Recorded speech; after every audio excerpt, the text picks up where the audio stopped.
ഹൈദരാബാദിലെ ഹുസൈൻ സാഗറിനടുത്ത് വളരെ തിരക്കുള്ള റോട്ടിൻ്റെ സൈഡിൽ ഒരു പ്രതിമ നിന്നിരുന്നു. സിൽവർ കളറിലുള്ള പ്രതിമ. കുറച്ച് പ്രായമുള്ള ആളുടെ പ്രതിമയായിരുന്നു. അപ്പോൾ ഞാനിങ്ങനെ നല്ല പോലെ നോക്കിയപ്പോൾ മുമ്പിലൊരു ബക്കറ്റുണ്ട്. ഇതെന്താ പ്രതിമക്ക് പിരിവെന്ന് വിചാരിച്ച് ഒന്നുകൂടി നോക്കി.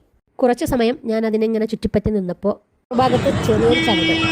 അപ്പോഴാണ് എനിക്ക് മനസ്സിലായത് ഇത് ജീവനുള്ള പ്രതിമയാണ്. അദ്ദേഹത്തിൻ്റെ ഭാര്യ ബാക്കിൽ അറിയാത്ത പോലെ നിൽക്കുന്നതും കണ്ടു.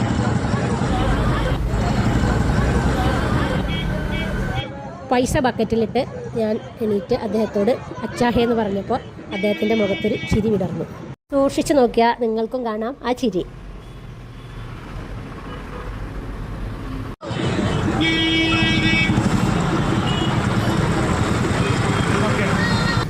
മറ്റൊരു സ്ഥലത്ത് ചെന്നപ്പോണ്ട് 2 കുട്ടികൾ സിൽവർ പെയിൻ്റൊക്കെ അടിച്ച് ഇതുപോലെ ബക്കറ്റും പിടിച്ച് നടന്ന് പിരിക്കുന്നുണ്ടായിരുന്നു.